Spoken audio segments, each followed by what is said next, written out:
शिवसेना के बागी नेता एकनाथ शिंदे का कहना है कि असली शिवसैनिक वो हैं और उनके पास जो लोग हैं वही असली शिवसेना है। लेकिन क्या ये दावा संवैधानिक तौर पर एकनाथ शिंदे कर सकते हैं? इस सवाल का जवाब आज की डेट में जानना बहुत ही महत्वपूर्ण हो गया है और इस सवाल का जवाब छिपा है शिवसेना के संविधान में, जिसे उसने सालों पहले चुनाव आयोग में जमा करवाया था। तो क्या है ये शिवसेना का संविधान और क्या लिखा है इसमें, और इसके मुताबिक क्या शिंदे की शिवसेना हो सकती है? देखिए रिपोर्ट।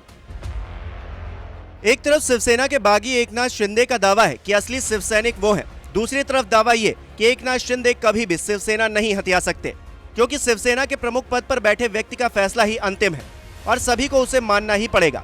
शिवसेना प्रमुख का पद ही सर्वोच्च है और उसी के पास सारे अधिकार हैं। किसी को भी पार्टी से निकालने का फैसला राष्ट्रीय कार्यकारिणी की सलाह से शिवसेना प्रमुख पद पर बैठा व्यक्ति ले सकता है। इसलिए उद्धव ठाकरे ने शनिवार को शिवसेना की राष्ट्रीय कार्यकारिणी की बैठक बुलाई। शिवसेना का संविधान कहता है कि शिवसेना प्रमुख का चुनाव पार्टी की प्रतिनिधि सभा करती है। प्रतिनिधि सभा में सिर्फ विधायक और सांसद ही नहीं, बल्कि जिला प्रमुख, जिला संपर्क प्रमुख और मुंबई के विभाग प्रमुख भी शामिल होते हैं। 2018 में जब उद्धव ठाकरे को शिवसेना प्रमुख चुना गया, उस वक्त शिवसेना की प्रतिनिधि सभा में 282 प्रतिनिधि थे।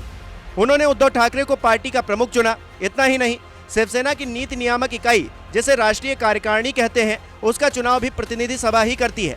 राष्ट्रीय कार्यकारिणी में 14 सदस्य होते हैं।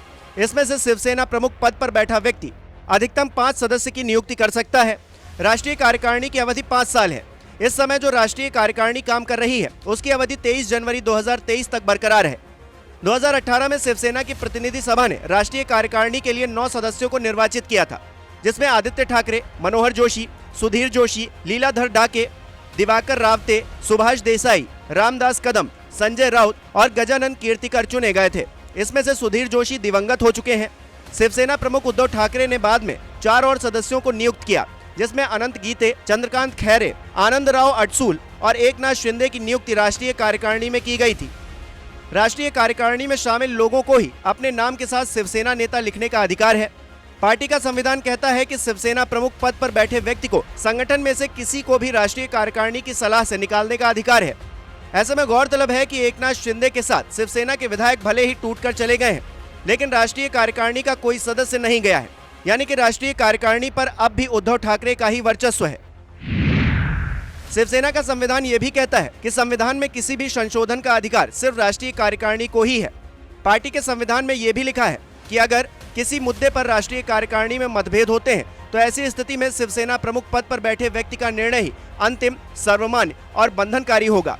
ऐसे में अब बागी शिंदे गुट के पास किसी दूसरी पार्टी में विलय करने के अलावा कोई दूसरा विकल्प नहीं बचता। नमस्कार, मैं हूं मानक गुप्ता। अगर आपको हमारा ये वीडियो पसंद आया हो तो इसे लाइक और शेयर जरूर करें, और हां, हमें सब्सक्राइब और फॉलो करना ना भूलें, ताकि आप देश और दुनिया की कोई खबर मिस ना करें। तो जुड़े रहिए हमारे साथ और देखते रहिए न्यूज़ 24।